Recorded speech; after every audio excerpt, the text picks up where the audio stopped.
Running is a very tough thing, but if you can stretch, work on your form, it can be way more enjoyable. As a runner, I've seen firsthand the benefits of what stretching and good running form can do for a runner. I also know that New Year's is coming up, and many people have resolutions to lose weight. And with losing weight comes exercise, and with exercise comes running. And I think with running, stretching better and form, it can make that transition to losing weight and making that resolution 10 times easier. So with this speech, I'm going to show you how to stretch and have better form when you're running. So the first thing we're going to do is dynamic stretching. And dynamic stretching is just simply stretching while you're moving.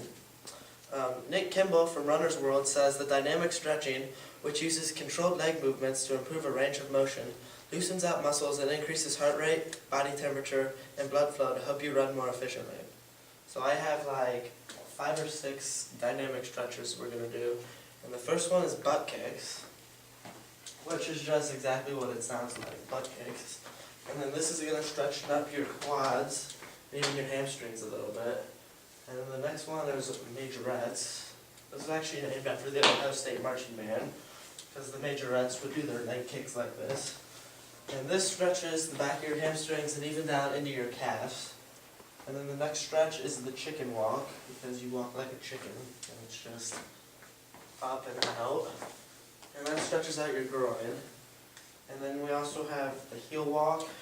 This isn't really a stretch, but I do it anyways, but it's more of a preventative thing. It's going to strengthen your shin muscles, and then you have the toe walk. And then when you strengthen your shin muscles, that's going to prevent injuries, specifically stress fractures and shin splints. And then after you do your dynamic warm-up, you do your static warm-up. And your static warm-up is the exact opposite of dynamic. You're just not moving. Dynamic, you're moving. Static, you're staying put. And Nathan Koch of RunningCompetitor.com says, the focus is on relaxing the body part being stretched and letting it go further on its own.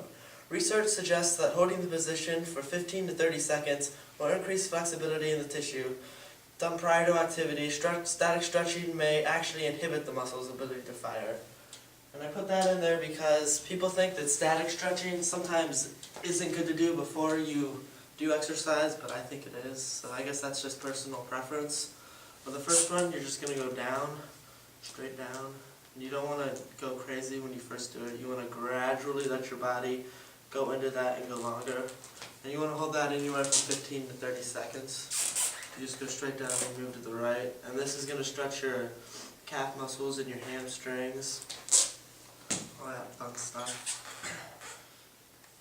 And then from there, we want to go into like a butterfly. And then this stretches your groin.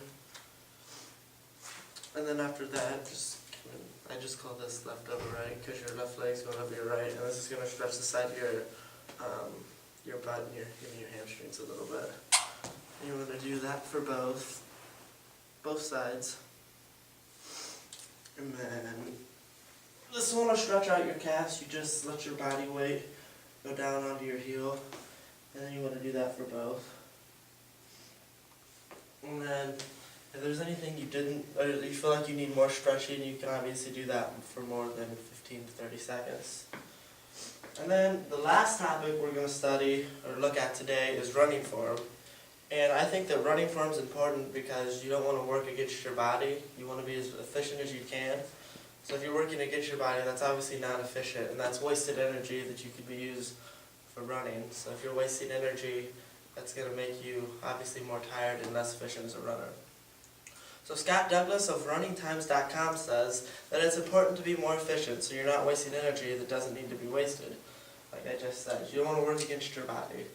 So running form is actually super easy. You just want to swing your arms and you want to go cheek to cheek.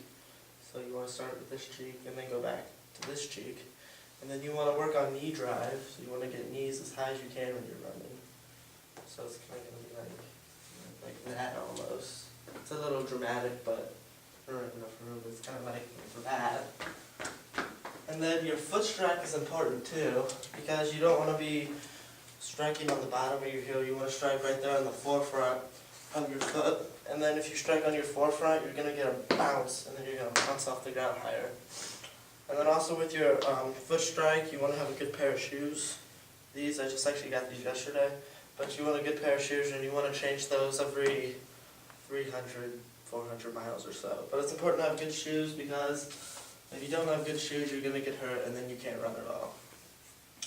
So, like I said, running is a sport of many variables, but as you control these three variables, dynamic stretching, static stretching, and your running form, you're going to have a whole lot more success with running. Dynamic stretching and static stretching and form are the three keys to making running easier. So I think you should really try these next time you're out on a run, or if you have a New Year's resolution to maybe get in shape or lose some weight. I think if you try these three keys to running, I think that's going to make that transition a whole lot easier. So go out, hit the roads, and have some fun, and remember the short shorts are optional.